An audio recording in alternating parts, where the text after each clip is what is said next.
till I have theme music, this is what you get. So welcome, everybody. It is 9 o'clock on the dot. It's not 5 after. It might be 5 after, but that's kind of still on time for us. So it's Tuesday night. It must be time for 2A Tuesday. And we're very happy that all of you are joining us. I know that the notifications are going out, so we'll get a few people jumping in here in a little bit. We've got quite a few already out there in the YouTube side talking. It's getting kind of busy over there, it looks like already. So we've got my beautiful wife and hot date for life, Sandhills sweetheart, out in the chat. Stephen Brown, Boob Sweat always gets in here right away. Midnight Range TM. Bloke is in the house. Snob's wife, Mike. G-Webs is out there giving me the fifth thumb of the night. Obnoxious doing double duty. Gizzard Gary's out there in the chat, and he's actually here in our green room. You can't see him; he's backstage, but we will we'll have him come out here in a little while. Gito463, I don't think I've seen you yet, but welcome. Keith Gregory, Gun Loving Grandpa, Blitz. Have I missed anybody? Patriots out there. If you are watching this on YouTube and you're watching us live right now, if you're not making comments, we don't know you're out there, so please drop comments in the chat so we can say hi to you guys. If you're over there on the gun channel side, then I will be able to see you, although it doesn't look like anybody's in there. Let me refresh this. I don't think there's anybody in there with me right now. It's just me. I'm all by myself on gun channels, so anybody wants to join and chat over there, you're sure welcome to as well. All right, so real quick here, we will let everybody who is in our panel introduce themselves, and got a couple things I want to go over here real quick before we jump into the meat and potatoes of the chat. So let me see over here. We got people jumping in and out. So okay, we're gonna start there with our newcomer that just jumped back in the chat from the far west coast of the country.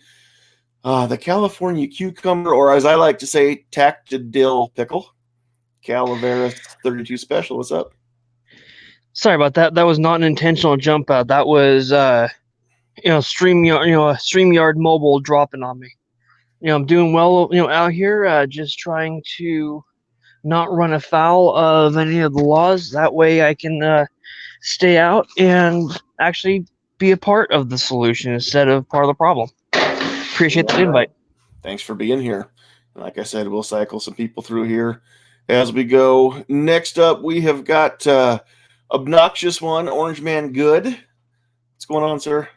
Howdy. If you're looking for theme music, Sarge hasn't been using his, so you could probably just grab onto that and start using it. I mean, he never does live shows anymore. What's anyway. Sarge's theme music? Like bad boys. What you gonna do? What you gonna do when they come for you? That's what it should be. I don't know what he's been doing, but that's Sarge. If you catch this, I want. What is that? Who does that song? Is it Inner Circle? No. Yeah, that was Inner Circle. I want Inner Circle to be your theme music, Sarge. There's probably copyrights on that, so we could probably do an acapella version though, and get it. I don't think you get struck on that. Yeah, if it's a cover, we could easily sing. It's not Inner Circle. If it's the Gun Channel, it's Inner Circle doing the Gun Channel's 5 acapella group. We'll get Tony. He can play guitar. I know there's some musicians. Yeah. All right. Well, I'm doing good. Thank you for the invite. Absolutely. Thanks for being here. All right, moving right along. We've got the roughest looking bowling pin I've ever seen. Kingpin, what's up? Hey man, I gotta stay safe on those dark alleys. Get it? Alleys, bowling pin. Yeah, I get it. I see what you did there. Thanks for having me, man. I always appreciate it. Plus, I've been told that you have a rat problem in your town, and it's kind of a crap hole town.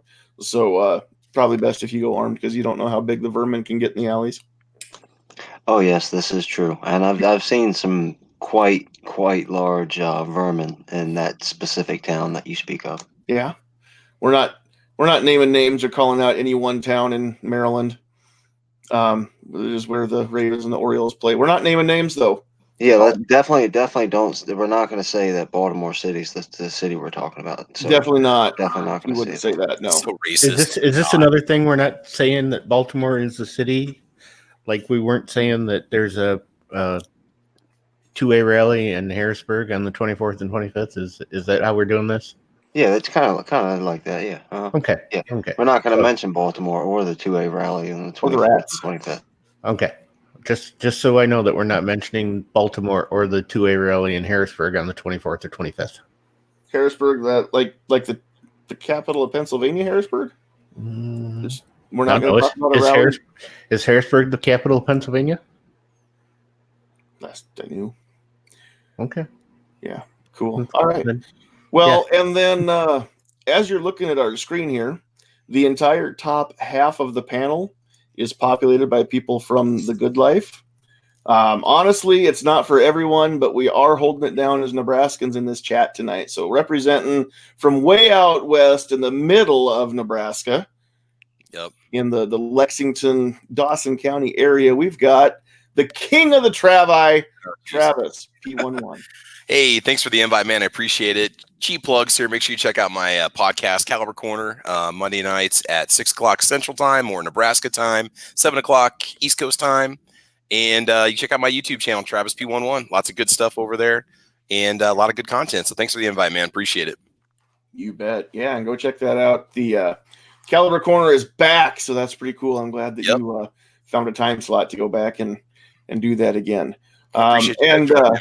last but not least, we've got a special guest. Now, you've seen him if you've watched all the 2A Tuesday chats. You've seen this face before, but Rod doesn't get a chance to join us very often, although you're always welcome, Rod. So if you want, I'll start just sending you a link, and you can jump in when you can, and if you can't, we get it. But Rod is here both as a Nebraskan, and then also he is affiliated with Nebraska Firearms Owners Association, board member there too. So we're going to get some perspective from Rod as, like I said, both just a regular person and as somebody that works with an actual grassroots organization that actually does do some stuff for our gun rights here in our state. So Rod, welcome. Thanks. It's good to be back. Yeah, it's good to have you back. And let me just throw out this disclaimer that the views and opinions expressed by Rod or anyone else on the panel do not necessarily reflect the views and opinions of Sandhills Shooter Channel or NFOA. So you have my permission to speak freely if you want to differentiate any of your comments, Rod, between personal opinions and what the organization thinks. You're welcome to do it.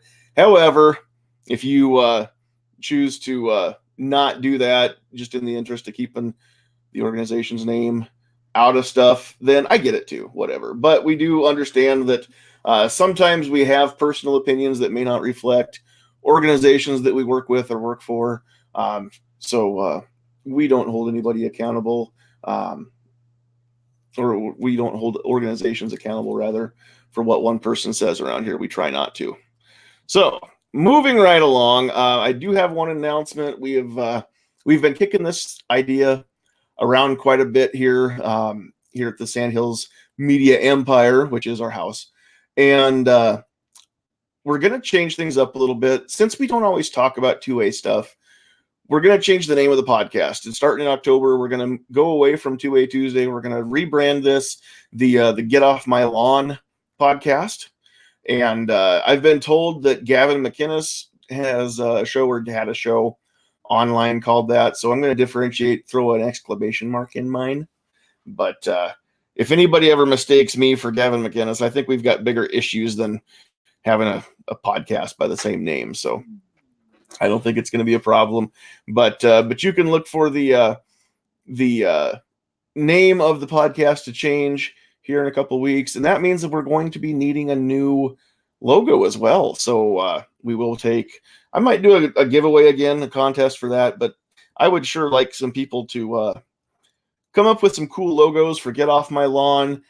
Maybe like a cartoonish drawing rendition of Eastwood in Gran Torino, something like that. We're not going to use his actual image just because I don't want copyright strikes for doing anything like that. But that's kind of what we're thinking about doing there. So send those to sandhillsshooter@gmail.com, and we will definitely, once we pick a winning logo, we'll have some stuff that we will send out as a thank you packet for whoever submits the logo that we want to use.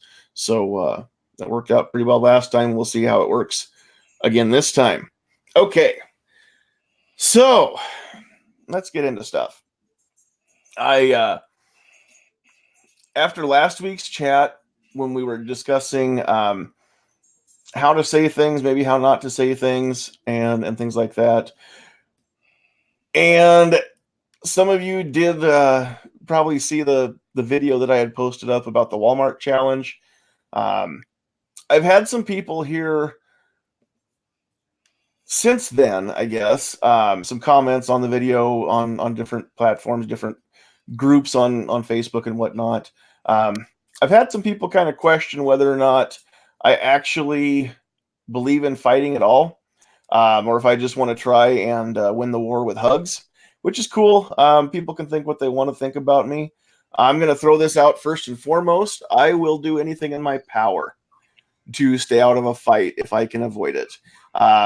I would rather chew off my own leg than be in a fight, whether it's with guns or fists or what have you. But at the same time, I can only back up so far before I'm backed up against my beliefs, and I won't go any farther than that. And the other comment that I've always made is I'll take a lot. I can be pushed a long way. Don't touch my family, because I don't push very far when it comes to messing with my family. So that's kind of how I feel about things. And those of you that know me know that I'm a lover, not a fighter. Now, having said that, I'm seeing a lot of memes, even comments on stuff that I'm posting. You can go to the Facebook page, Sandhills Shooter, and just read through some of the comments on some of the different posts from the last couple weeks. We've got a lot of people that are making comments that I don't know that I don't honestly know how I feel. I've got mixed opinions, mixed emotions on this, because there's a lot of stuff, with what Beto said, hell yeah, we're going to take your AR-15, that kind of stuff. Anything that you post that talks about Beto right now, people are saying, hey, you're not going to get my AR, you're going to get the bullets first, or just come and try it. Talking about some of the proposed laws, and there's people that are saying, I'm not gonna comply with a law that's not constitutional, and they can try it, but they're not gonna get my guns away from me while I'm alive. And there's an awful lot of tough talk. Sometimes it makes me wonder, are we actually giving fuel to the fire that the anti-gun crowd is setting? Are we helping them prove that we're a bunch of violent nutcases that just want to fight? Because some of these people, I can't honestly tell that they don't want civil war in our country. They are ready to throw tyranny out, and that's why I have my AR, because you're becoming a tyrant, and the only way to fix this is to throw the government out. And there's an awful lot of tough talk from people that don't even bother picking up the phone and calling their Congress people. So I don't know that they're really as tough as they sound, but what does everybody think? Is it better to post those things, to stand up and tell the world, hey, I have guns, I'm not giving them up while I'm alive? And depending on how you say that, especially if you live in a state that already has red flag laws, are you taking the chance that the police will come and take those away from you, and you actually will have to put up or shut up? Or is If it I better? can go on that, Yeah, go. I think a good portion of those people are probably going to be the all talk and no action type people, unfortunately. I believe But you. that type of rhetoric is, honestly, I think the kind of rhetoric that would, kind of kick that into action, either the red flags on people or whatever else. That tough talk is certainly pushing towards violence, even if those people aren't necessarily going to step up and help deal with it afterwards. I strongly advocate exhausting all other options before going there. Yeah, and I kind of land myself in the camp of let's try diplomacy until diplomacy doesn't work anymore, and then we've got no other choice, right? But it's the same thing. I think about that with just carrying a defensive firearm. I will try diplomacy. If it's a matter of somebody just wants my wallet, the cash that's in it, and I know that I can give that up and walk away, and I don't get shot, nobody else gets shot, I'm probably going to part with my cash. If somebody's threatening, that they want to hurt me or my family anyway, that's a different story altogether. And I hope I never have to be in that situation. But I'll try diplomacy until diplomacy fails, right? So yeah, out there in the chat, somebody's saying talk softly and carry a big stick. I think Roosevelt had it right there. The other side of the coin, is it better to keep your head down? Is it better to not make waves, not stir up the pot, try to keep your guns so that you have them if you ever do need them? But at the same time, silence is a vote in itself, right?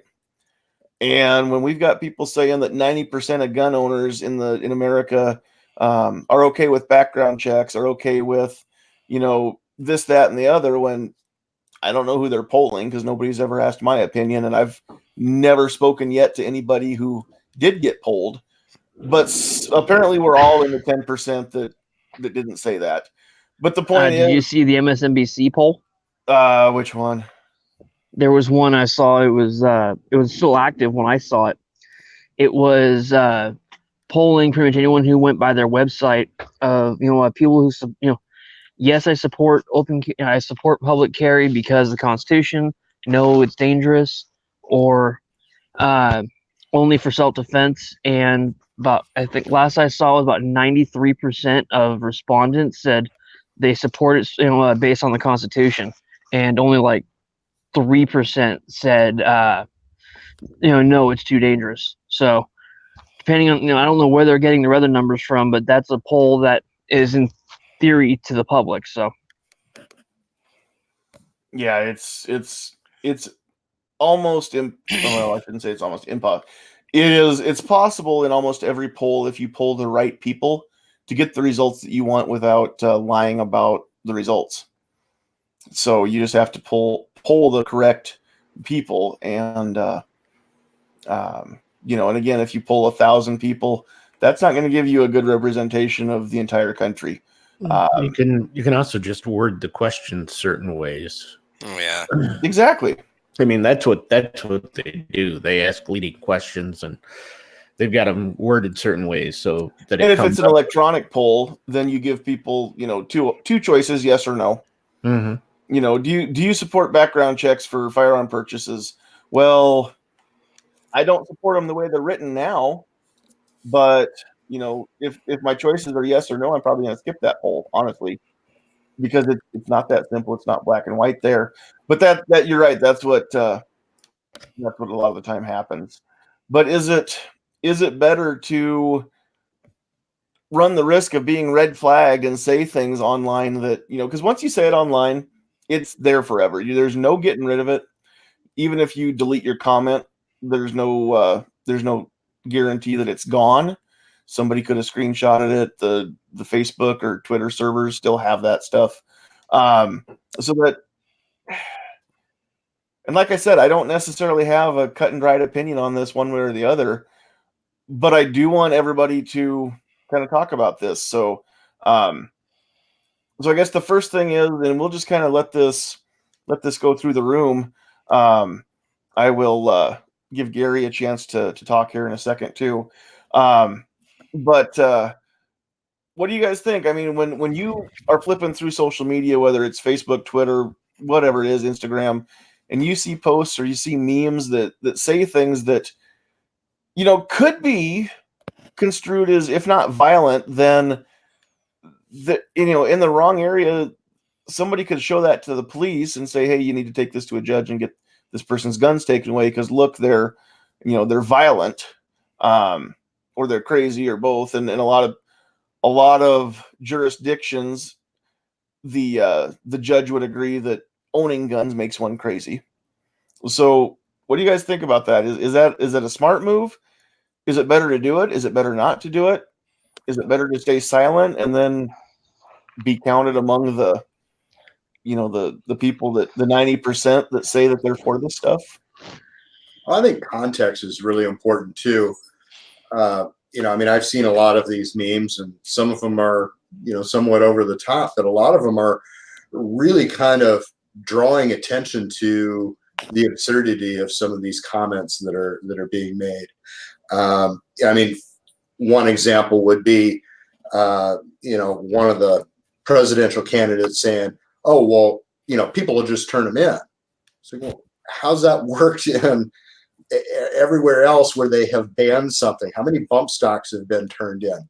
How has New Zealand seen their weapons turned in after they were banned? How many people in Connecticut have turned in stuff that was banned a few years ago? I mean, a lot of these memes are really kind of pointing out, if you really think people are going to voluntarily do this, that's not going to happen. So I think it's important to take in that context too. And of course, opponents are always going to take it out of context. Yeah, and mentioning bump stocks, one of the things that I wanted to mention, and I know I mentioned this not long after the ban went into effect. I'm thinking back to the night before, and it was April, I think, right? I don't remember the exact date when the ATF's new ruling on bump stocks went into effect, but everybody had until midnight to turn them in or cut them up or whatever, but you couldn't possess it, you couldn't sell it, you couldn't give it away. So it was either give it to the authorities or cut it up, and after that you don't get caught with one. And I'm on the phone with somebody that I know who owned a bump stock and was beside himself at the thought that he had, and he owned it a long time. He bought it when they were, $350 to have one. And he had, that's for me, that's a lot of money. That's a big investment tied up into this thing that all of a sudden he's a criminal if he doesn't get rid of it or destroy it. And again, people were talking about how, I don't care about bump stocks. I think they're stupid. Or people were saying, oh, I lost mine in a boating accident. Well, whatever. Or people that are just saying, I'm not giving mine up. It's a stupid law and I'm not going to comply. And they're never, nobody's going to come to my door looking for one. Nobody's ever going to come and see if I actually have one. I'm not worried about getting caught with the thing. Those are all things that I saw, that I heard, and people that he talked to on a daily basis were saying kind of some of the same stuff. He went home that night and looked at his 3 boys. And one of them wasn't quite 3 years old, and the other 2 were about 8 and 10. And he realized that if he doesn't cut up that bump stock and he were to get caught and he were to go to jail for 10 years, that means that 2 of his boys, he would not be there for their graduations from high school. And the other one wouldn't know his dad until he was about 15 years old, 13 years old. So he wasn't willing to take that chance. He wasn't willing to be gone from his kids' lives that for 10 years for a piece of plastic. So he did it at the 11th hour. He went and took the chop saw to it and made the cuts that were required to be compliant, and his bump stock's in pieces now, and he obviously can't use it, and he's not a criminal for this. But when push comes to shove, when you're faced with literally 10 years in jail or destroy something that has been banned, it doesn't matter how that ban came into effect. It doesn't matter if it gets overturned later. When push comes to shove, how many of us are honestly willing to go to jail or risk the jail instead of just cutting the thing up and being law-abiding citizens and not criminals? Because that's what it comes down to. even an unconstitutional law has to be proven that way and overturned once it's passed. And so if some of this stuff that they're talking about gets passed, we all have some decisions to make, right? And what are we going to do? Do we become criminals ourselves? I know that's what the founding fathers did at a certain point. They couldn't talk their way out of it anymore, and shots got fired, and all of a sudden we're in a war. So, hey man, criminals or patriots? What are you going to be?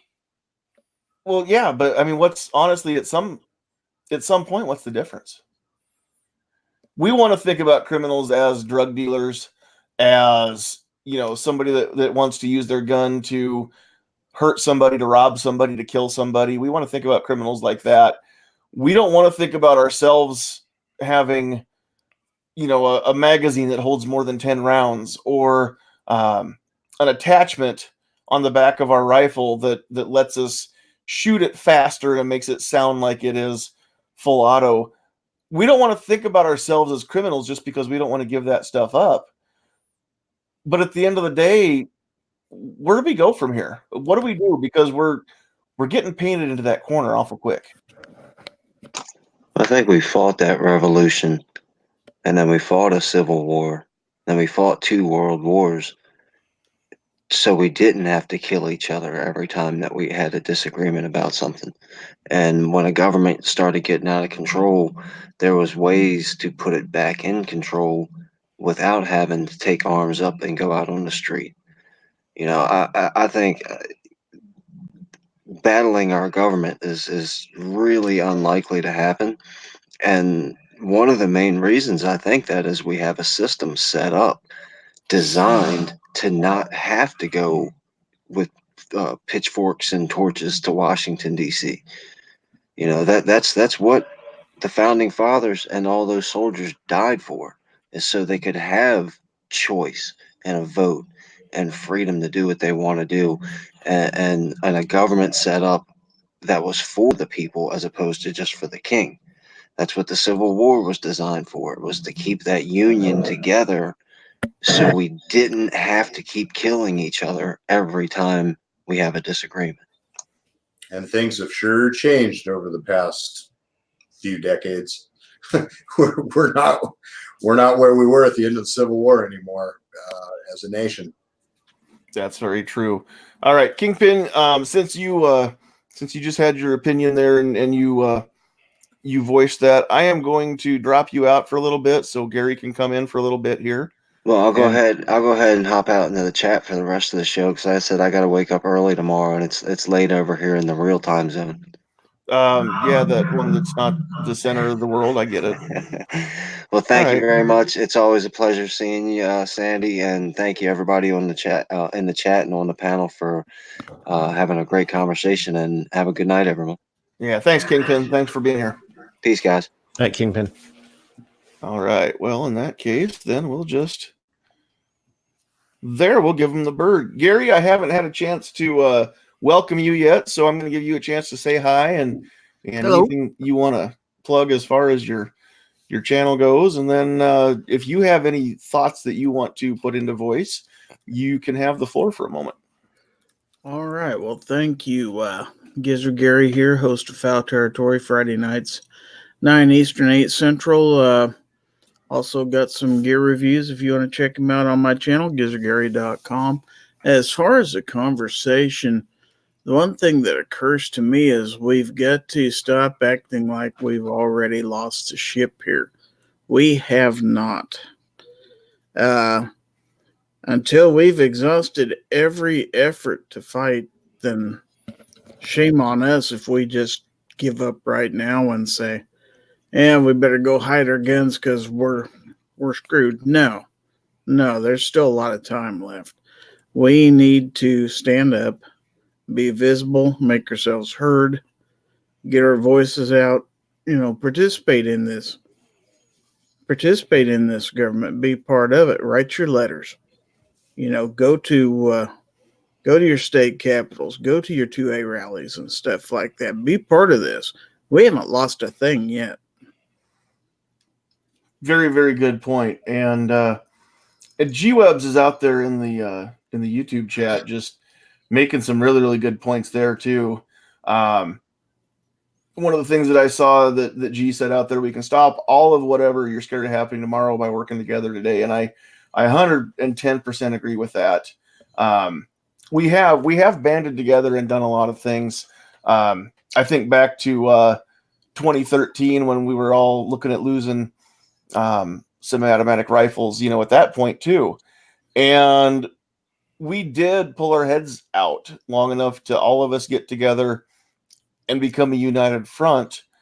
And I think that's what it comes down to is we all want the same thing. We all want to see ultimately fewer restrictions and fewer infringements, ultimately no infringements on firearms. We know that we're not going to get there overnight. But again, it comes down to finding the tactics and finding the strategy that works.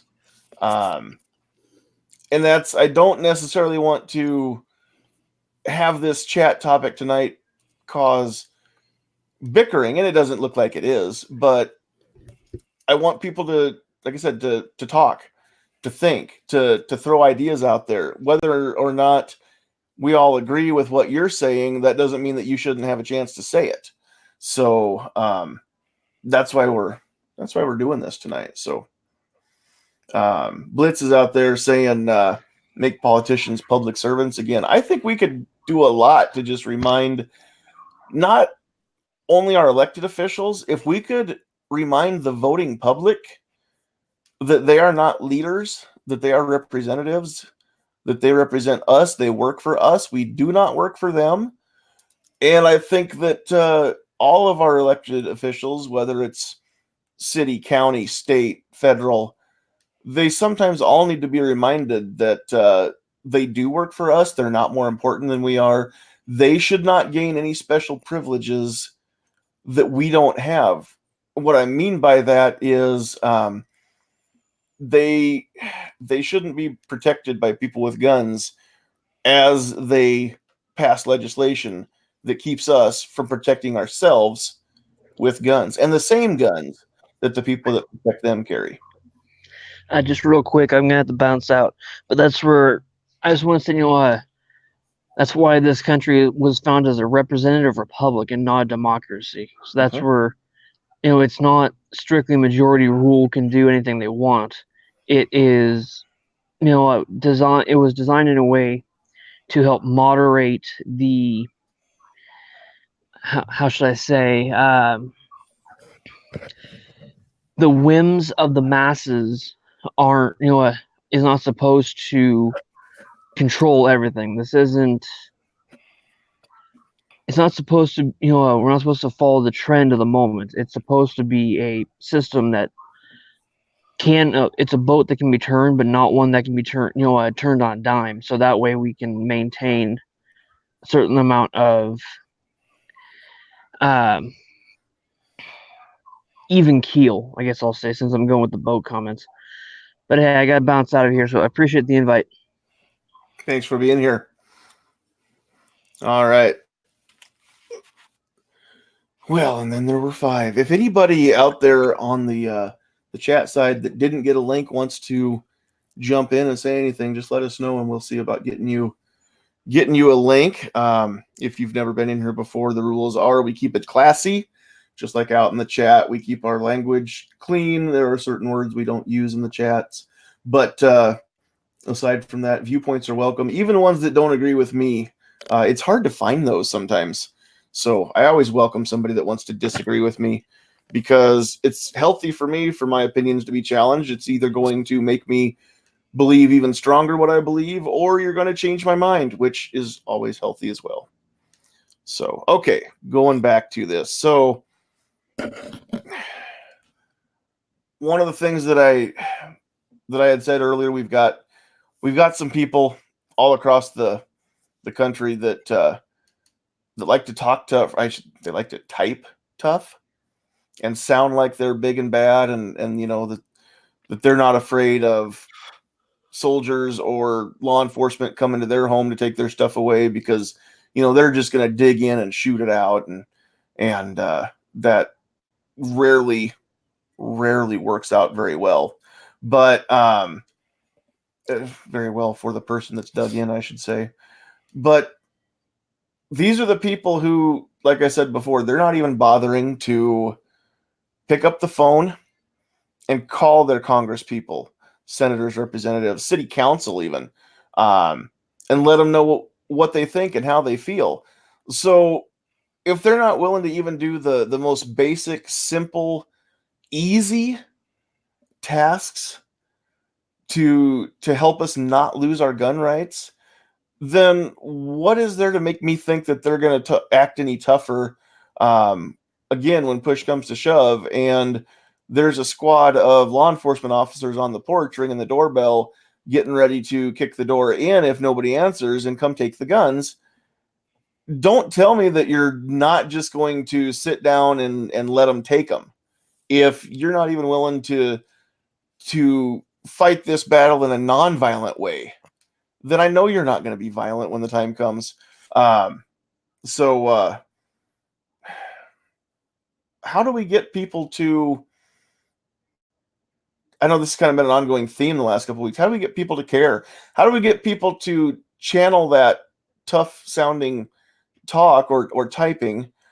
How do we channel that over into, let's actually form a movement where every one of us who's hearing my voice right now calls the Capitol Hill switchboard is an easy number to get to.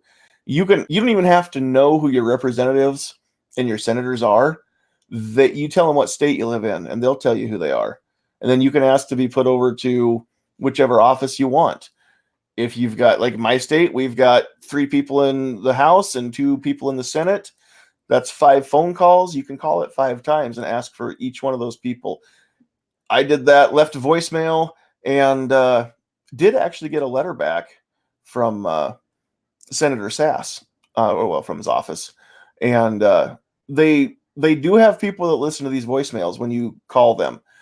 All you have to do is, give them your address. I like to give them my address so they know that I am indeed their constituent.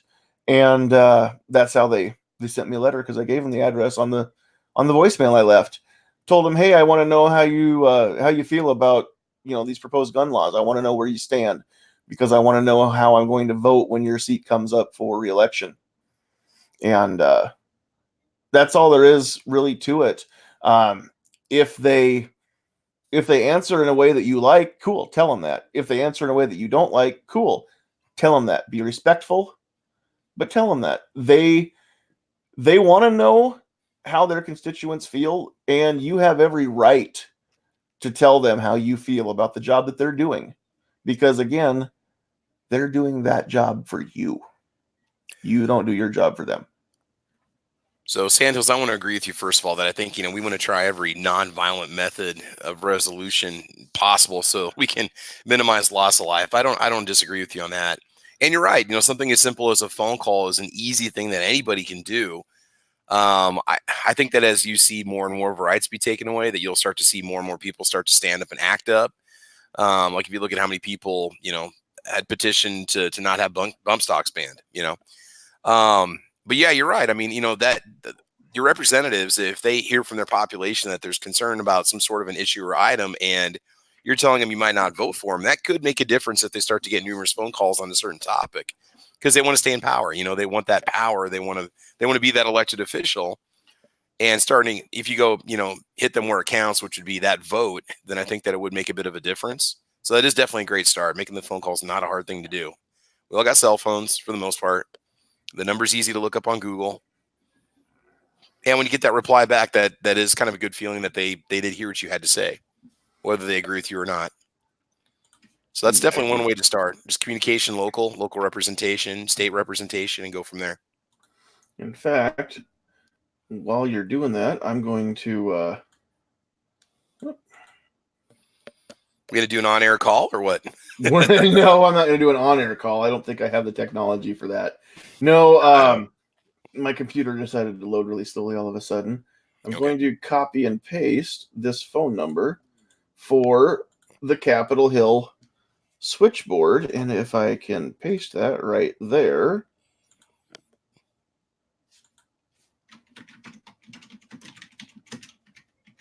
Long-time constituent, first-time caller. If Yeah, there you go. I could spell switchboard and get my fingers to type it right. There it is out in the YouTube chat comments. 202-224-3121 is the phone number to call. And I believe you can call any time of day. And there is somebody at the switchboard. And obviously, if you call them tonight, you're not going to get anybody in the office. However, they all have voicemail and they do want to hear from you.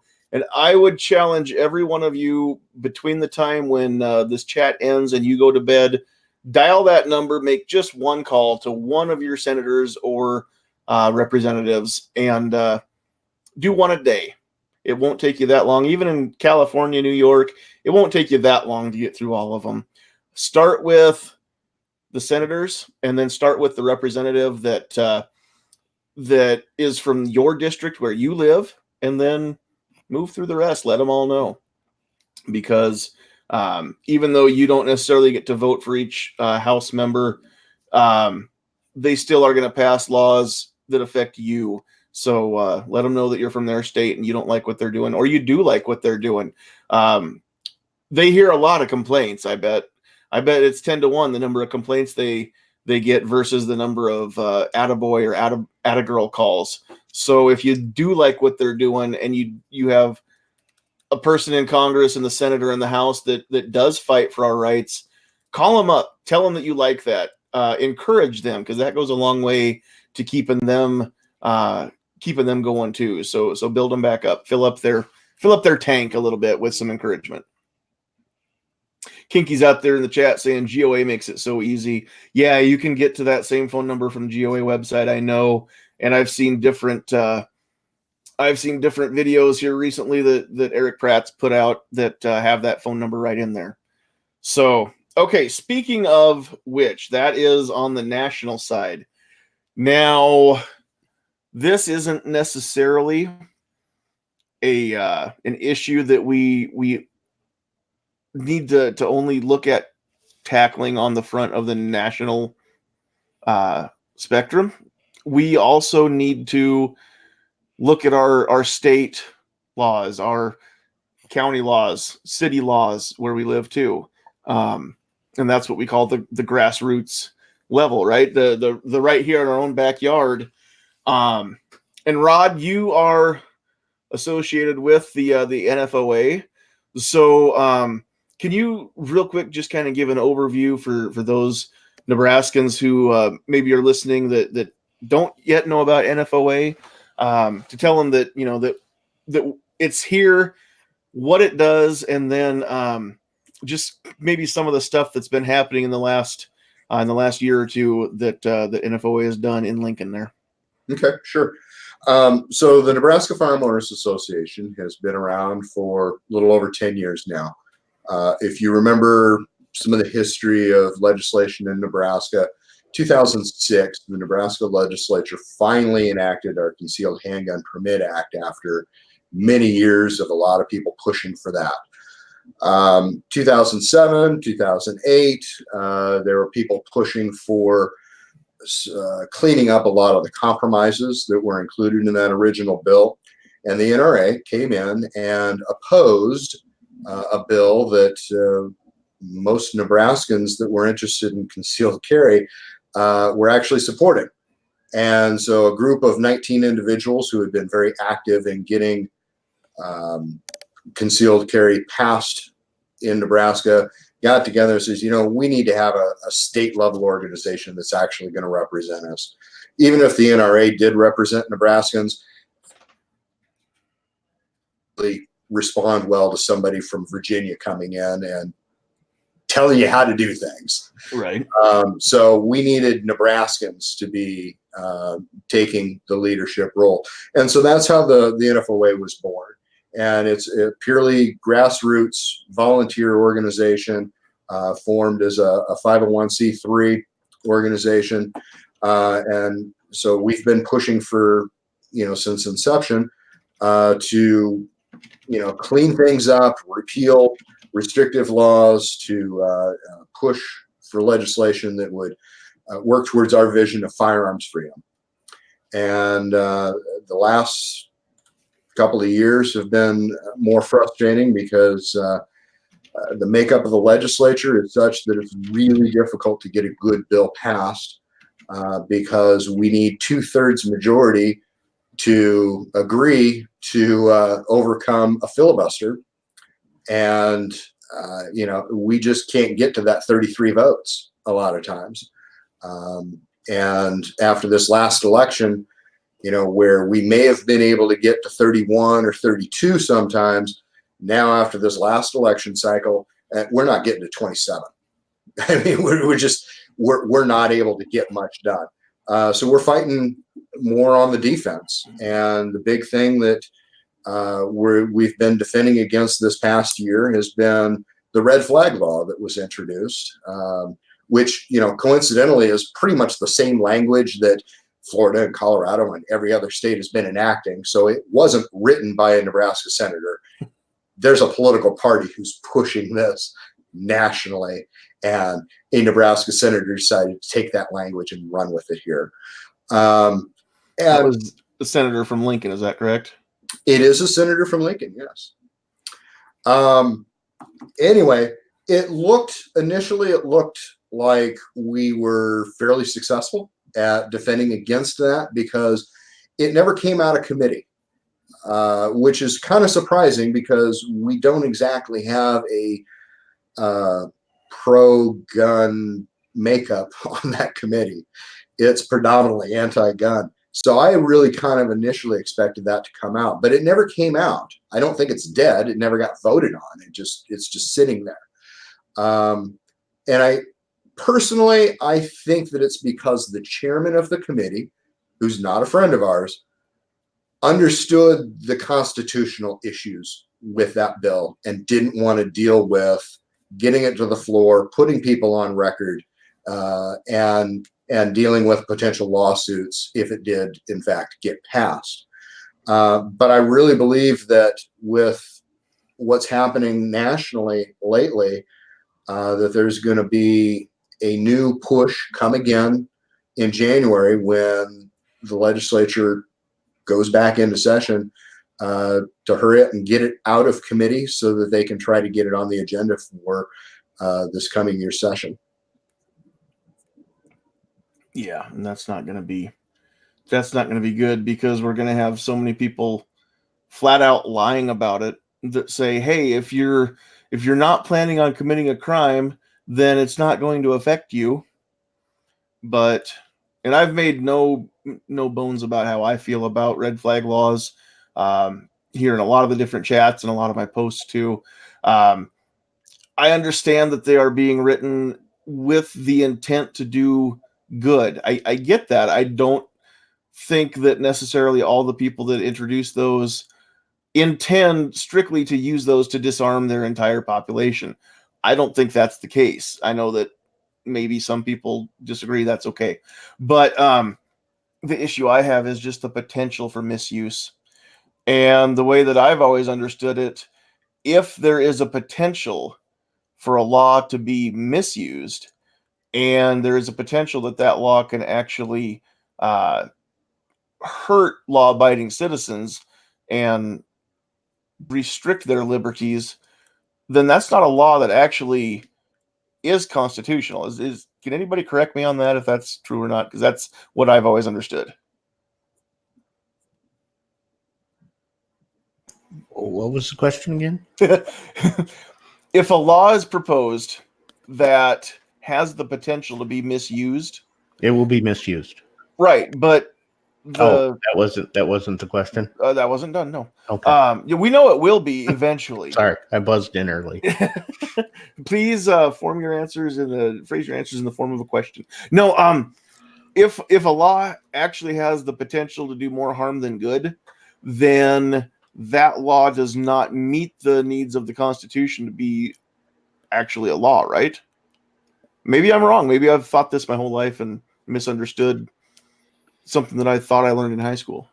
Well, now see what I've learned over the last few years, that if it saves one life, then Constitution be damned. Well, that's the way that things are happening lately. Yes. I mean, that's not how it's supposed to go. Well, that's what I'm asking. I honestly want somebody that knows more about the Constitution than I do. Because, yeah, I mean, we've talked about these at length, and we've even talked about red flag laws with Rod before. That's the last time I think that we saw your smiling face on our channel, was when we talked about those last spring. So, yeah, I'm not looking forward to seeing that go back into committee. But that's the committee's job, right? That's judiciary's job, is to determine whether or not a law not only is something that the state needs, but if it meets the constitutional criteria to be a law. So somebody out there, I think it was Gito, had mentioned that part of the reason that didn't come out of committee is because the flooding took precedent and distracted everybody from everything else. Well, I think, and what most of these laws forget, and we've discussed this before, rights flow uphill. Yes. Rights start with you and me, and then they go to the next level, which is your community, and then they go to the next level, which is, the larger community, until you get to the state level, and eventually you get to the federal level. So the rights do not exist for the federal level until they're at that size. So any law that's written to violate a right is unconstitutional. Yeah, I agree. And that's kind of what I was trying to say. So, but here's the rub, is that we've got laws that are being proposed that I believe are unconstitutional. And ultimately, if a law gets passed by Congress, signed by the president, and SCOTUS won't hear the case, then we don't have any option but to follow the law, whether it's unconstitutional or not, up until the point where, again, I don't want a civil war. I don't want a revolution. But sometimes it feels like, we're the potential is still, the danger is still there. I guess it's ever looming on the horizon that it could one day be here. We could get there one day, and I don't ever want to see that happen. We're already in a Cold War. I would agree with that. I mean, if you disagree with that, you haven't been paying attention. Well, and it's interesting that you say Cold War, because my wife and I were talking the other day. Mostly I was talking and she was listening. But, I was saying how, we're going to have people that vote for the next presidential election that weren't alive when the 9/11 attacks happened. We're going to have people, and I don't remember much of the Cold War. I was young when the Berlin Wall came down. I was young when the Soviet Union collapsed and that government, the communist government, toppled there. I don't remember Vietnam. I don't remember, obviously, any of the height of the Cold War. I don't remember anything before that because I wasn't born until 1979. So some of the stuff that I've only read about in history books, there are still people alive that remember that stuff. And I can't see anybody who lived through, the Cold War, the, better dead than red, the see something, say something era. It was terrible. And now we've got people that actually want that. We've got people that are proposing it and getting cheers. We've got people that are proposing stripping freedoms in the name of safety when they can't keep us safe any more than the man on the moon can keep us safe. But it looks like they're doing something. And we want to address laws or address issues that are affecting less than 1% of our population, and ignoring some of the other things that it seems like, if we want to save kids' lives, that guns are not even what we would focus on. You want to save kids' lives? Take their phones away from them when they're driving. And the cars. And the cars. And look how many lives we could save if we just made cars that only went 30 miles an hour. Why even have them that fast? That's too fast. Well, but the point is, we could talk about this for a whole nother chat. Maybe we'll do that here one of these nights. We'll have a whole chat talking about all of the different things that we could do that seem outlandish that would actually save more lives than outlawing any gun. Maybe we'll get there here in a couple weeks. How about this? Just culture in general. Are we just become inherently lazy? Partly. Because you don't even have to try and your needs are met. Why make an effort at all when it's so easy just to sit around and just let the world take care of us? And not only that, but we've got an entire percentage of our population who are content letting the government hand them things instead of having to work for them. And because that is the case, they're willing to accept whatever terms the government puts forth as long as the government keeps handing them things that they don't have to work for. And if you watched any of the Democratic debates, especially this last one, they can't talk about the economy because the economy is strong. And if they talk about the economy, then they have to give credit where it's due, and they wouldn't dare give credit to the Trump administration for the economy. So instead, what they talk about is, who's going to give free money to people for this, or who's going to give, free college tuition, or who's going to pay off student debt, or, why don't we pay off all debt? Why I don't want a car payment. I don't want a house payment. So why don't we pay that off too? I don't know where the money's going to come from, but I don't care as long as I don't have to make my house payment. But the trade-off is I'm going to be paying 70-80% in taxes, and I'm not willing to do that either. And most people don't understand that. I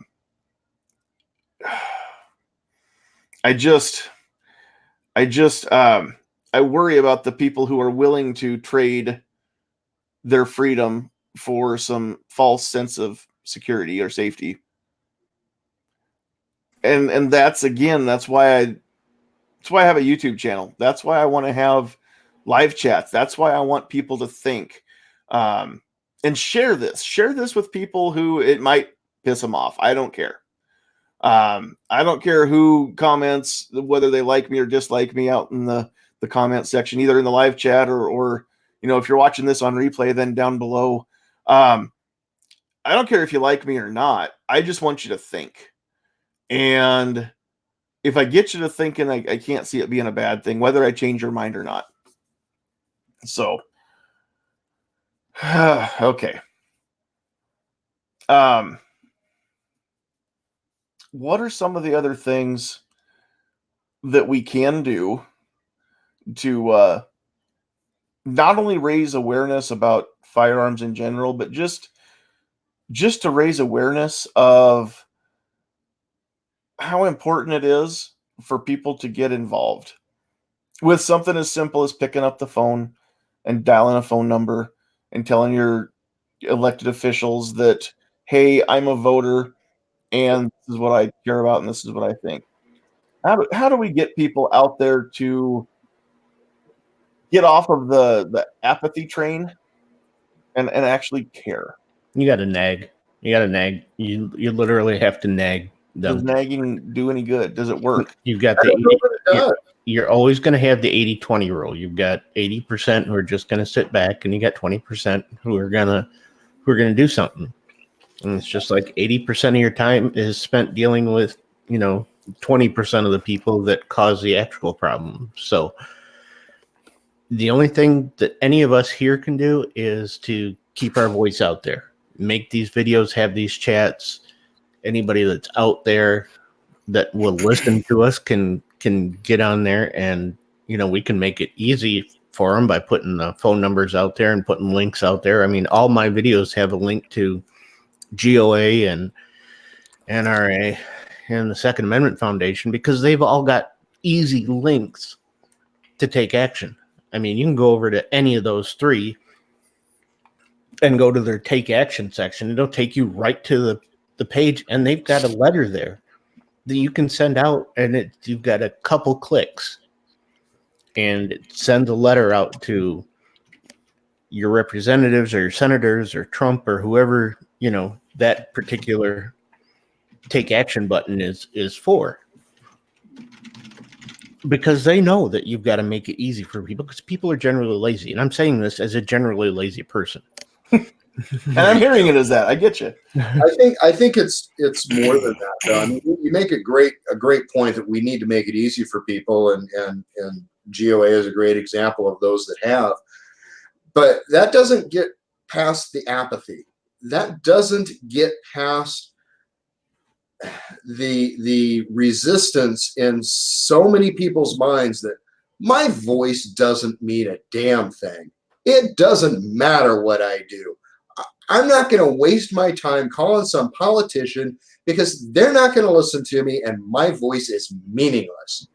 I think we have such a large percentage of the population that thinks their voice is meaningless. I'll agree with that. And we've got to get people to recognize that every voice matters, and the more local you get, the more powerful that voice actually is. oh yeah, Amen.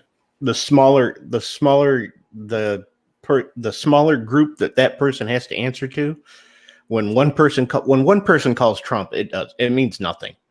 When one person in America calls Trump, it means nothing.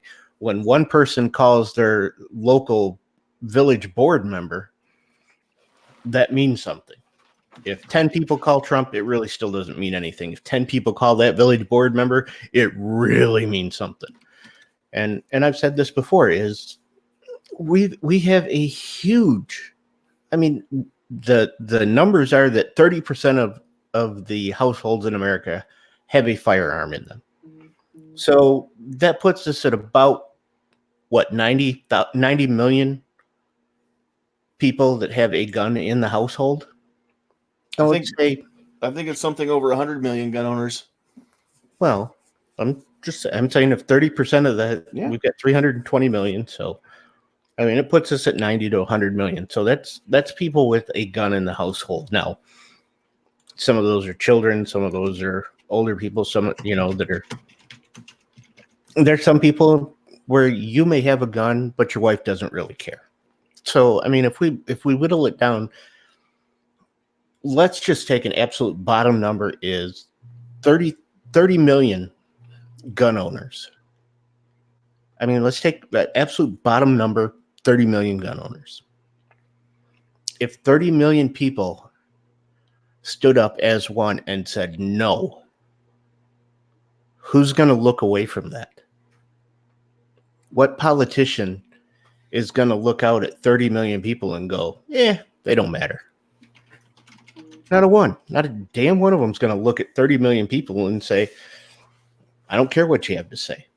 Right. 30 million people stand up and said, no, this is the line in the sand. This is it. This is as far as I'm going to go. Whether it's bump stocks or it's suppressors or it's, the evil black scary rifles or it's the shotgun. If we got 30 million people to stand up and say no, this whole thing about, the NRA put so much money in there. No, the NRA has no power. The NRA has power because it has 5 million members. And it has a number of people out there who are not members that have guns. Yeah.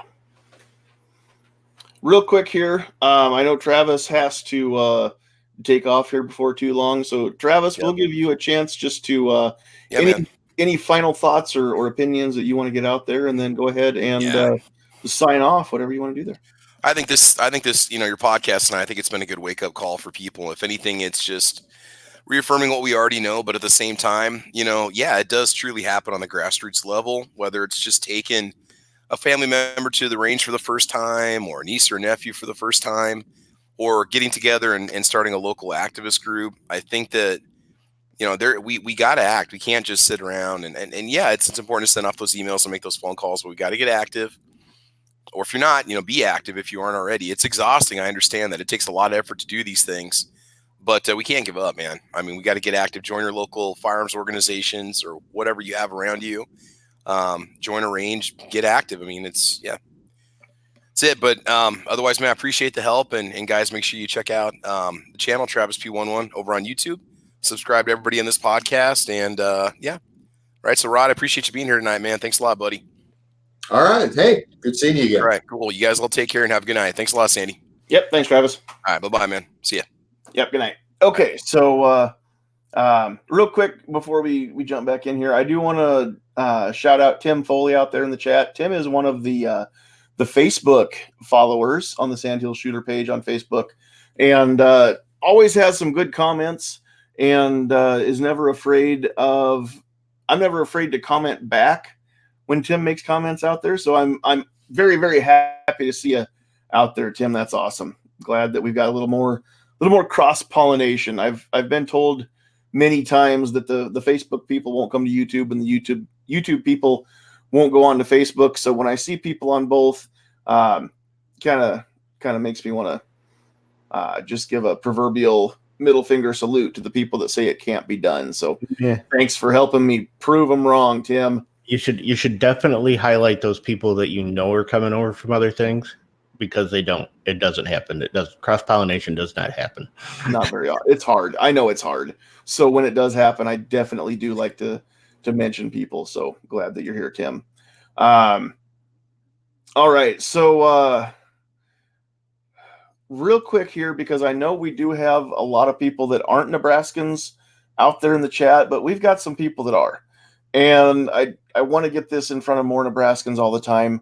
So if you are not aware of NFOA or what Nebraska Firearms Owners Association does, we want you to check that out. And Rod, can you just kind of give us kind of a real quick, we know that there is lobbying that happens in Lincoln, but what else does NFOA do? And how can people find NFOA and get involved in stuff? And what all can they find if they go to the website? Well, NebraskaFirearms.org is the website. That's where you can sign up to be a member.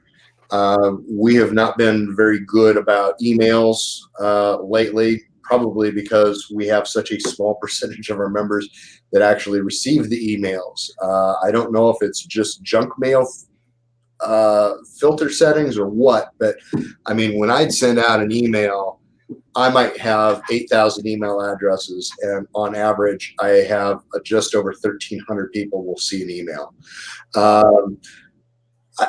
And I mean, I've analyzed the data across like over a course of a year, and I mean, we're talking like 97% similarities from one email to the next. So I mean, it's not like I have some people that open up every other email, and anyway, Facebook is where we have the majority of our communications, and it's an easier platform to work with. We have over 20,000 followers, so we're able to get in front of considerably more people with Facebook than we can with an email. Emails do go out, a couple of times a year. We don't send junk. I mean, we just send legislative updates. But we put a lot more stuff out in our social media. We also have a Twitter presence. The guy managing Twitter for us has done an excellent job as well. So Facebook is really the best way to see the most activity from that. You'll also see that we do have a discussion forum. Seems like discussion forums are kind of a dying technology, unless you're a very specialized thing. I mean, if you follow a particular brand of pickup trucks, their forums seem to be pretty popular. But for the most part, discussion forums just don't have the attraction that they did 10 years ago. We have, a few hundred members that are very active on that forum. We'd love to see more people come in and add to the discussion. That's a place where we really dig in and talk a lot more detail about each of the legislative bills that get introduced each session. It's a place for people to ask questions, and we can have a great in-depth conversation about that. But again, Facebook's probably our best thing. We do have our annual members meeting. We are obligated to have an annual members meeting by our bylaws. And October 26th in Lincoln, Nebraska is going to be this year's members meeting. A little different from past years. We're not going to have any shooting events. It's just going to be business only. And I'll be presenting which, please show up to the meeting. Don't think that just because I'm speaking is a reason to avoid it. Please do come check out the meeting. It's going to be October 26th in Lincoln, and we've got some great speakers lined up, and I'll be speaking as well. My topic is going to be on how each individual can act as a lobbyist. You don't have to be registered as a lobbyist. Every individual can be a lobbyist, and giving tips and suggestions on things you can do. So, question for you, Rod. I'm going to maybe put you on the spot here a little bit too. I haven't exactly seen my work schedule yet. There's about a 90% chance I'm going to be working that day, and I'm not going to make it to Lincoln. Yeah, I can't the meeting. I can't help you with your work schedule, man. Sorry. So there goes my question. No, the question I have is any of the events, the speakers, yourself included, is any of that stuff going to be recorded and then posted up on Facebook or on YouTube? So those of us who can't make it still get a chance to hear what you have to say. That's a great question. I know that we have recorded some sessions in the past and published those, not necessarily everything that happens within the meeting. Not the members only stuff, probably. But I imagine, I need to bring that up with Patricia and see what her thoughts are, and see if we can do that. Again, I don't know that the business meeting would be something that they would publish, but some of the presentations, very topic specific, I think would be very good videos to post out on YouTube for us. Especially how every person can be a lobbyist. I'd like to be able to listen to that. And if I'm working, obviously I won't get to hear you. So I would like to know how that works too. So I figure if I want to know, then maybe there's somebody else out there that wants to know too. Maybe, yeah. So and that's, if you're watching this, if you're listening to this, and you didn't know about NFOA and you're a Nebraskan, or you're not a Nebraskan, but you know somebody who is, would you please help us share this organization? Unlike the not real activists, the NFOA, nobody's making money doing this. Rod won't tell you this, but even the board members, it's all 100% volunteer at NFOA. Nobody's getting paid. Any money that gets donated stays with the organization. It never goes home in anybody's pocket. And everybody that's part of NFOA has a day job too. So they're all doing this in their spare time, in their free time, and the things that you all do. I mean, my hat's off to you. It's amazing what you can do. A few hours a week or a few hours a month, and still be able to accomplish as much as the organization has. But just think how much more we could get done if more people across the state knew about this. It's not just for people in Lincoln and Omaha. And Rod, as well as I do, that most Nebraskans don't think of Omaha as being Nebraska, and most Nebraskans think that Omaha thinks of them the same way, that they don't care about the rest of the state. So any chance that we get to to reach out and grow our membership outside of the Lincoln and Omaha area, because that's half our state's population right there, but the other half of the state covers a lot of square miles, and we want all four corners of the state to be to have NFOA members that can not only help us do some good, but at the same time, we want everybody to work as a lobbyist. We want everybody to have the discussions and sit at the coffee shop. If you're from small town Nebraska, you know how the coffee shop works. And if we can get the coffee shop crew to start discussing some of this stuff, then maybe we can do a lot of good across our state at the grassroots level, right? When when people campaign across Nebraska, they don't only go to high school gymnasiums and talk. You always see people like the governor or congressional candidates. You know, when they're out and about meeting and greeting people and shaking hands, that's where they're going. They're going to the coffee shops. They're going to the mom and pop restaurants. They're going to the real places where the real people are. And that's what we need. And that's where we need to get these conversations going, no matter where you are, whether you're in Nebraska or any other state in the union. You've got to get the coffee shop crowd to start talking. And the more talk that goes on, the more people are going to hear it. And the bigger this thing will grow, just like every other movement ever has, right? NRA didn't start with 5 million members. GOA didn't start out in California with, you know, all the members that they have right now. All of these big nationwide organizations started out small.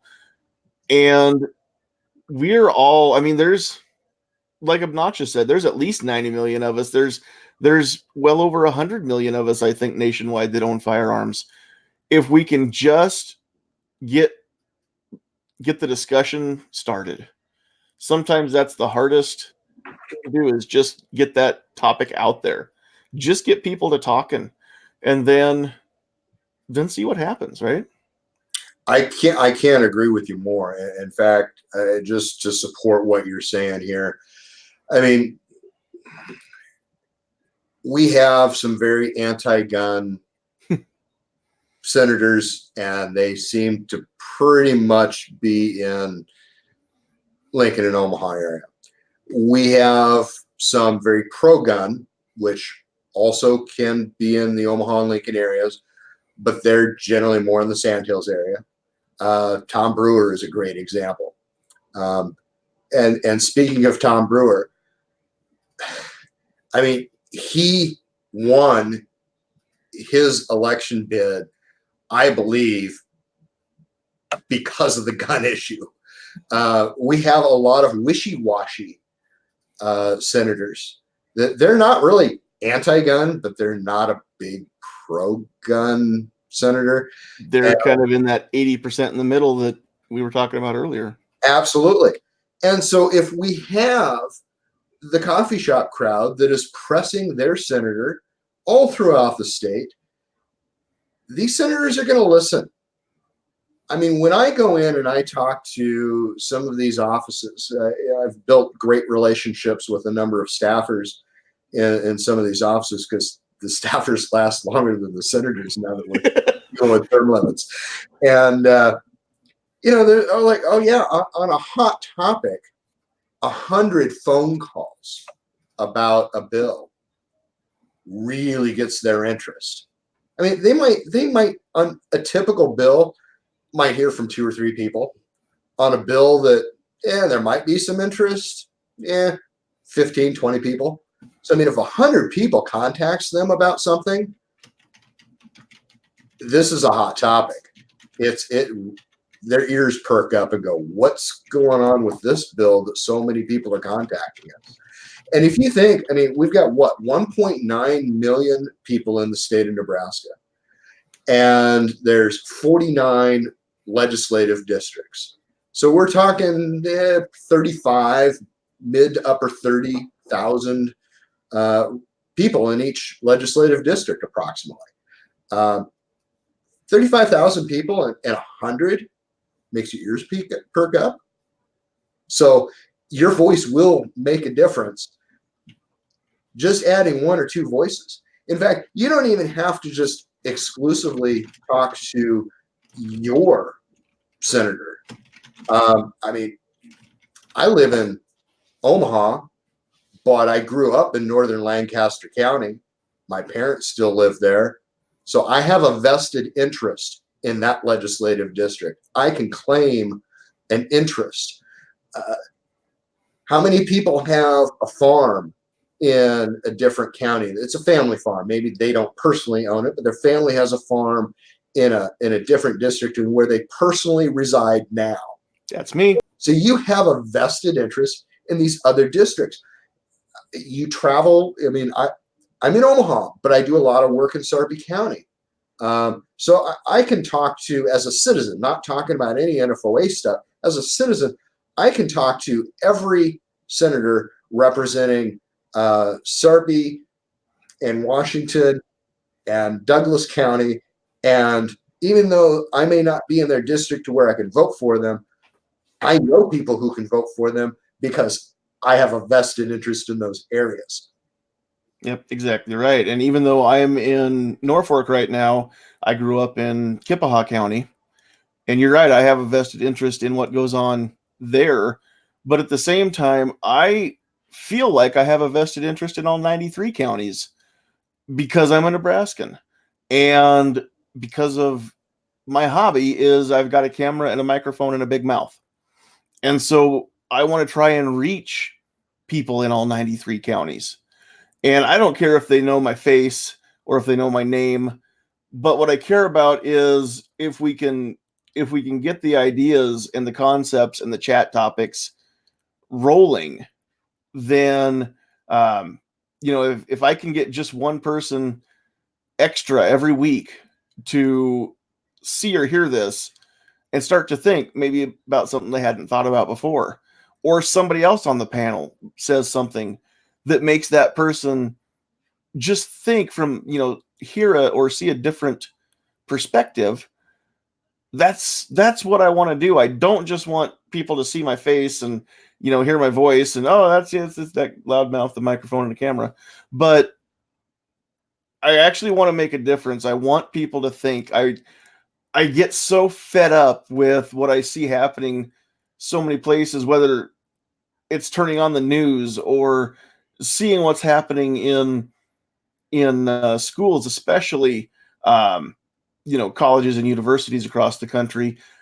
People as a whole are no longer being taught as young people, and as adults they no longer have any interest in being taught or told how to think, because they're so used to being told what to think these days.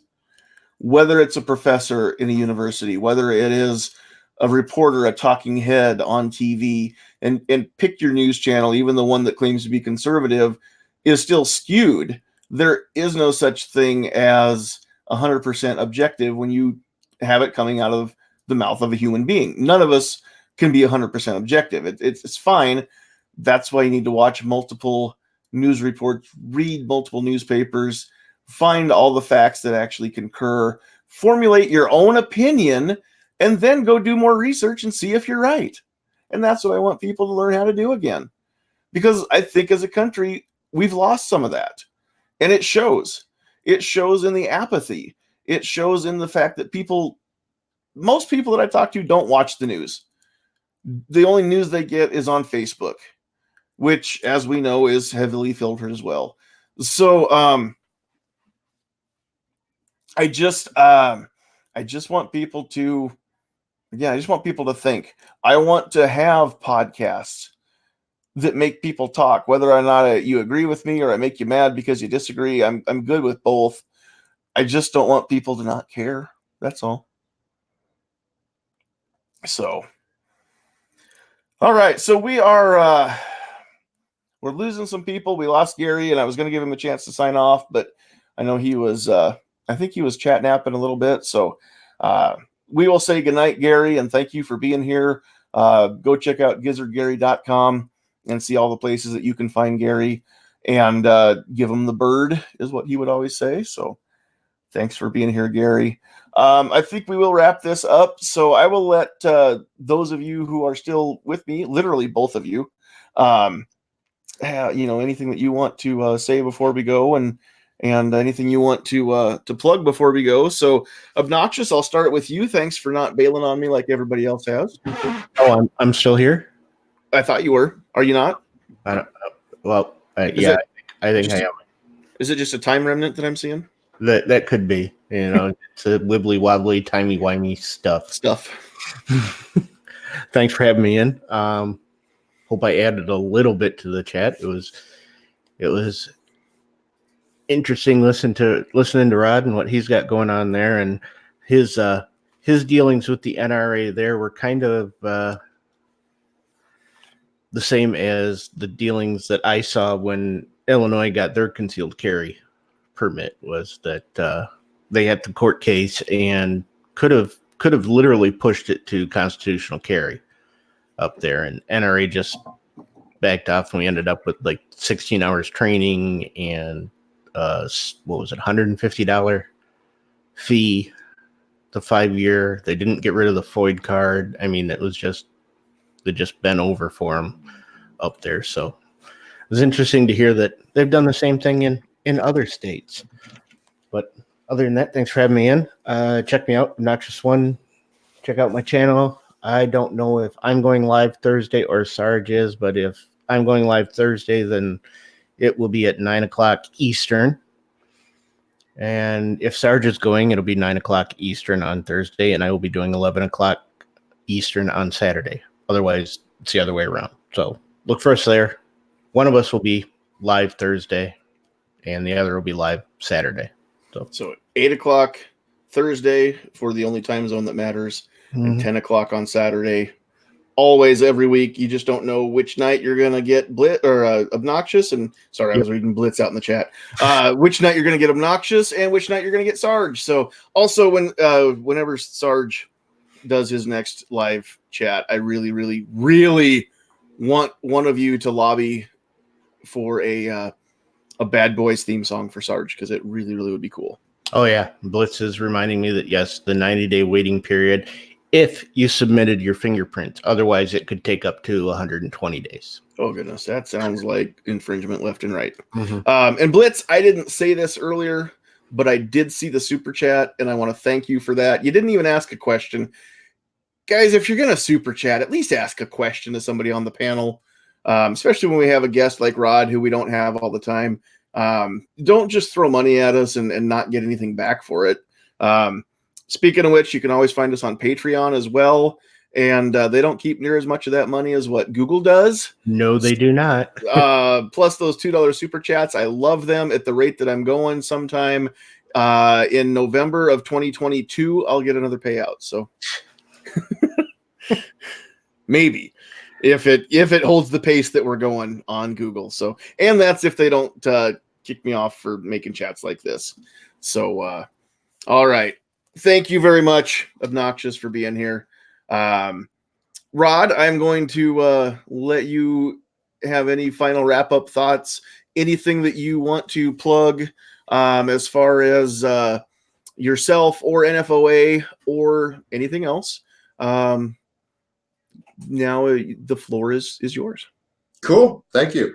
Well, just a couple of things. A reminder again that the NFOA members meeting is October 26th. It's going to be in Lincoln.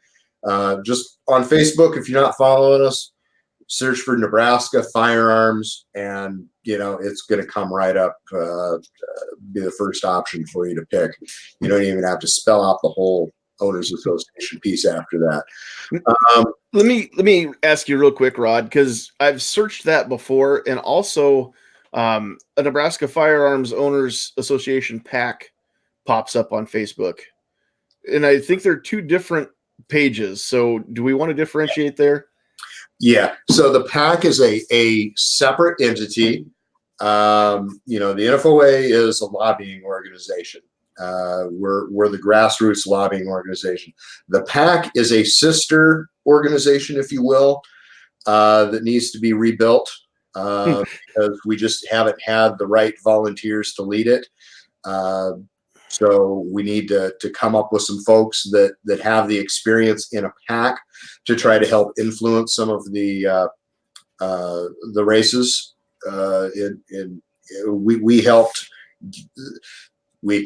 The PAC helped get some very good people elected when they were strong. People like Tom Brewer and Laura Ebke and several others. I won't go through the whole list. But this last election cycle, they just didn't have the money or the resources, with people to make it happen. So they are completely different organizations. Feel free to follow both of them. Hopefully, we'll get the PAC reborn in the next few months so that we can be very active in this next election cycle. Also, a couple of other things going on. If you're familiar with the Second Amendment Foundation, they have their annual gun rights policy conference. It's going to be in, I think, Arizona this year. Yes. Coming up in a couple of weeks. I mean, a week from this weekend, maybe.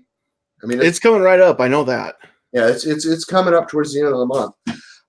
They're going to be live streaming the entire thing.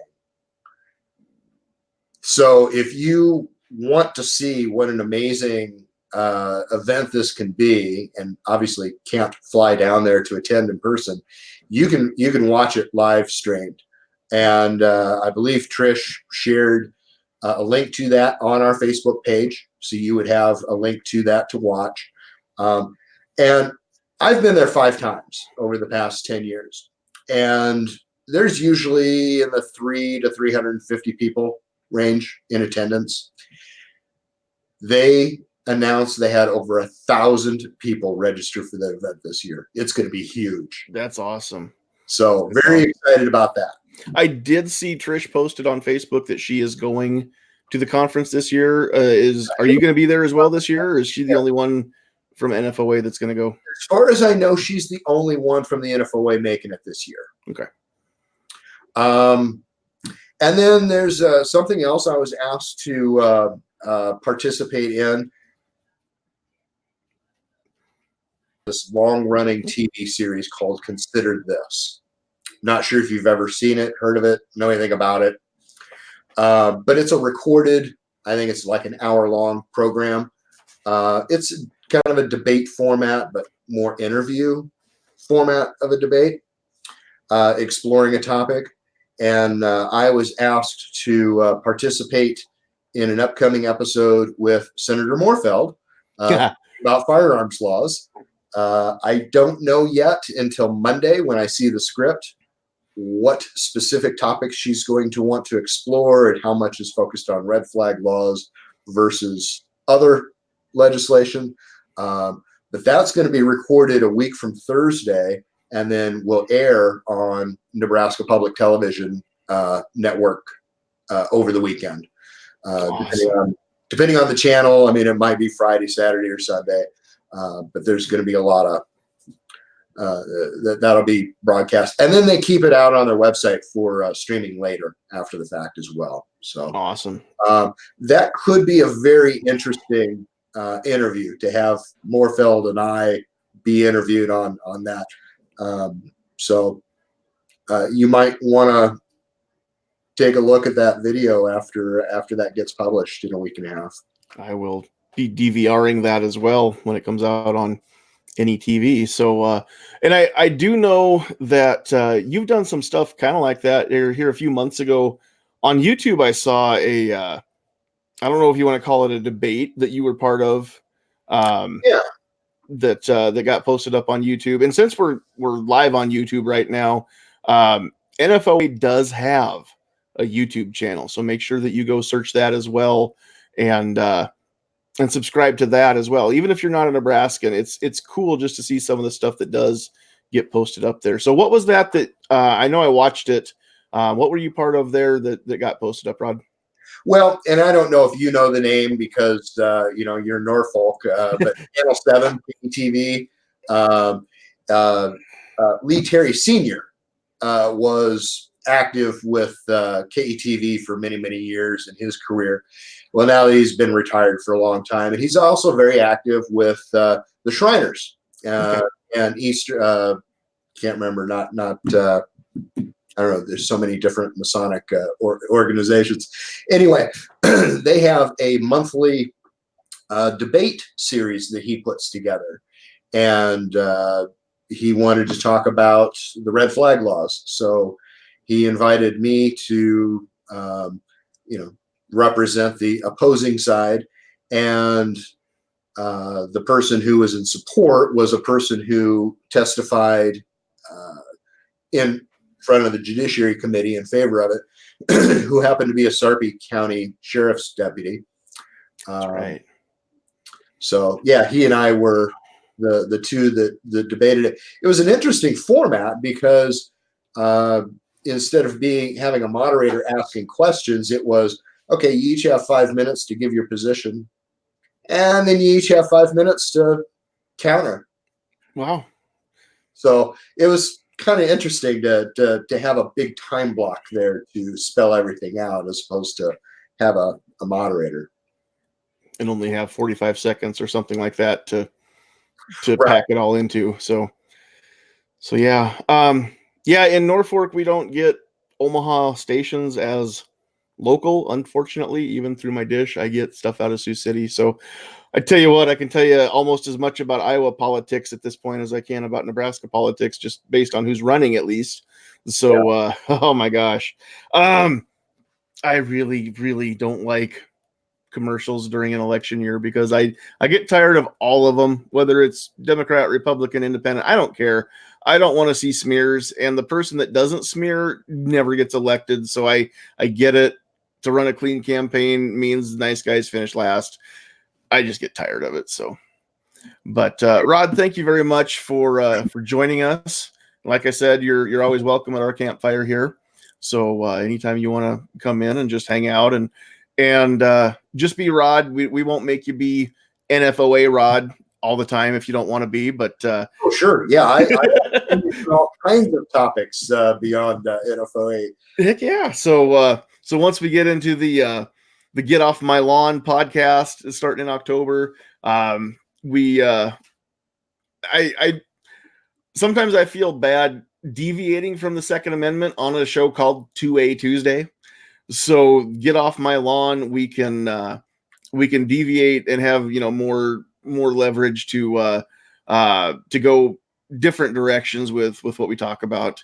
Won't always have to be gun related, and hopefully we still keep some viewers doing that. I do want to put together, and I've said this for weeks now, I want to put together at least one night where we have a grumpy old man advice session where people can submit questions just like to Ann Landers or Ask Abby, or Dear Abby, I mean, and we'll have a panel full of people, not only males, but we're going to call it grumpy old men, unless we have ladies, and then we'll say grumpy old men and women. I'm going to call it at 40 and over because I just recently turned 40. So if I don't call it there, then I can't join.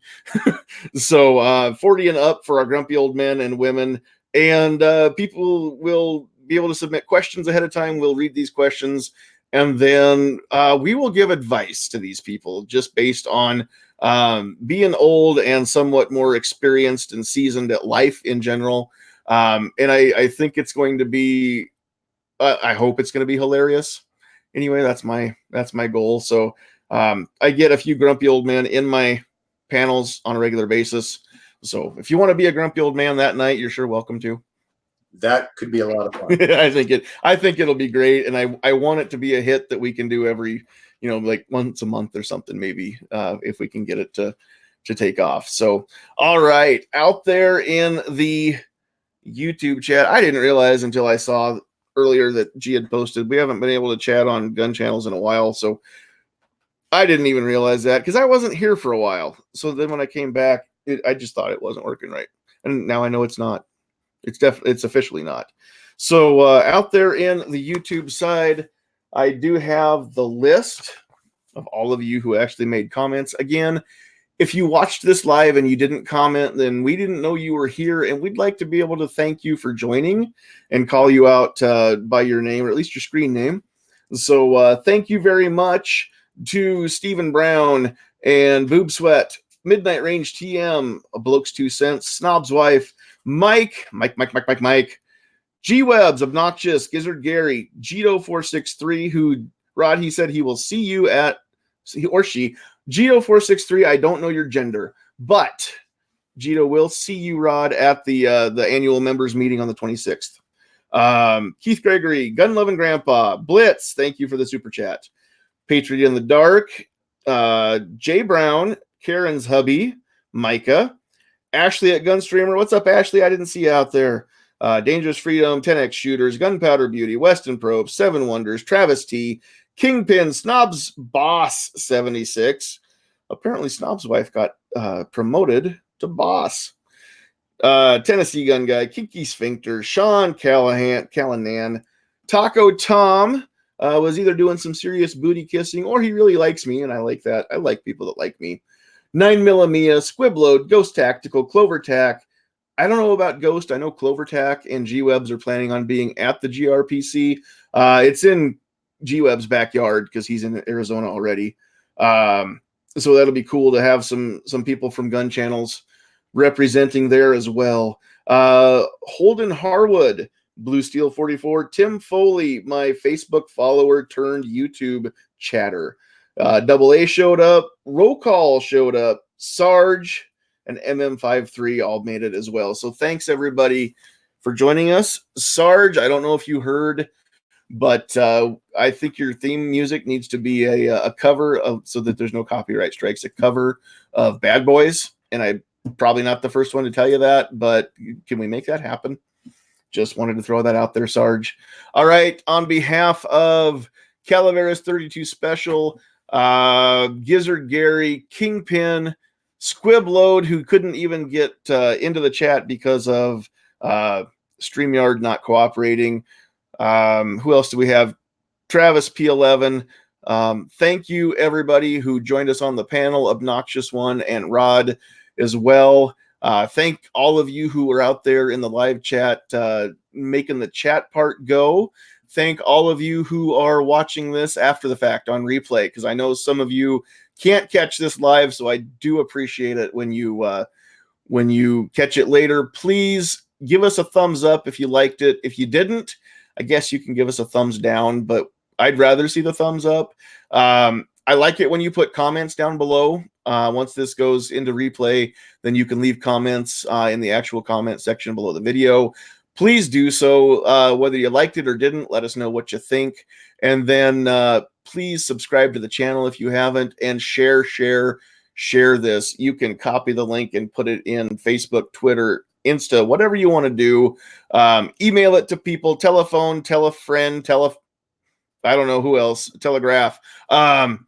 Get this stuff out there and just help us spread independent thought. That's the whole point. So thanks everybody for making 2A Tuesday what it is. We will have, I believe, one more 2A Tuesday chat before we switch the name over. If you want to submit a drawing or something else for a Get Off My Lawn podcast logo, just make it Get Off My Lawn with an exclamation mark, podcast with a capital P after it. Throw the name in there as well, if you would, in the logo. And I think it'd be cool if somebody is a good enough artist to do a cartoon drawing of Eastwood in Gran Torino, maybe without the M1, again, just to maybe not scare people away from the chats. But submit those to sandhillsshooter@gmail.com. Make sure it is Sandhills Shooter. There are 2 S's in the middle there. Otherwise, I'm not going to get those emails. Thank you, everybody. We love you. God bless y'all. And get off my lawn. Give him the bird. Give him the bird. Chicken. And adios, Felicia. Adios, Felicia.